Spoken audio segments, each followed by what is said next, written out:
प्रभु यीशु मसीह के मधुर और मीठे नाम में आज दिनांक 16 मार्च दिन रविवार को आप सब श्रोताओं का हम स्वागत करते हैं। आज के दिन के लिए जो वचन है वो लिया गया है लूका रचित सुसमाचार उसका 5 अध्याय 17 पद। वचन कहता है, और एक दिन ऐसा हुआ कि वो उपदेश दे रहा था और फरीसी और व्यवस्थापक वहां बैठे हुए थे, जो गलील और यहूदिया के हर एक गांव से और यरूशलेम से आए थे और चंगा करने के लिए प्रभु की सामर्थ उसके साथ थे। प्रियो, प्रभु की सामर्थ ये बहुत ही जरूरी है।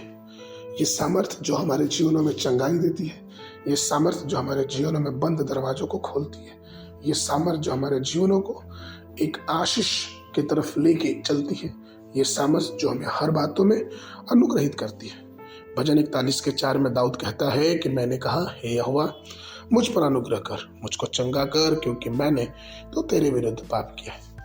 जब हम अपने जीवनों को परमेश्वर के दिव्य सामर्थ्य की ओर मोड़ते हैं तो परमेश्वर हमारे जीवनों में अपने अनुग्रह से भर देता है। परमेश्वर हमारे जीवनों की निराशाओं को, असफलताओं को और हर प्रकार की परीक्षाओं को पार करने की सामर्थ्य देता है, क्योंकि वो सामर्थ्य है, वो दयालु है और वो हमारे टूटे हुए बंधनों को, हमारे टूटे हुए दिलों की बातों को जोड़ता है, वो हमें मुक्त करता है, वो हमें आजाद करता है।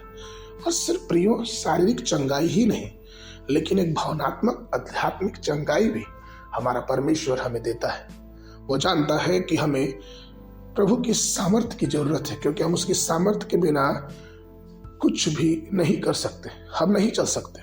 यिर्मयाह की पुस्तक उसका 30 अध्याय 17 पद कहता है, मैं तेरा इलाज करके तेरे घाव को चंगा करूंगा। यहोवा की यह वाणी है, क्योंकि तेरा नाम ठुकराई हुई पड़ा है, वह तो सिय्योन है, उसकी चिंता कौन करता है। प्रभु में प्रिय लोगों, अपने अपरिवर्तनीय परिस्थितियों में उस परमेश्वर को याद रखें जो हमारी परिस्थितियां परिवर्तित होती रहती हैं, दिन प्रतिदिन हमारे हालात बदलते रहते हैं। हमें उस परमेश्वर को याद रखना है जो परमेश्वर कभी बदलता नहीं, वो कभी नहीं बदलता। वचन कहता है कि वो आजकल और युगानुयुग एक सा रहने वाला परमेश्वर, वो परमेश्वर जो हमें संभालता है, वो परमेश्वर जो हमारी रक्षा करता है, वो परमेश्वर जो हमारी सुधि लेता है, क्योंकि वो हमारा जिंदा परमेश्वर। इसलिए प्रियो, आइए हम उसकी सामर्थ और उसकी शक्ति की खोज में लगे रहें और हमारा जीवन उसको भाने वाला हो सके। आगे के मनन के लिए मत्ती रचित सुसमाचार उसका 4 अध्याय 23।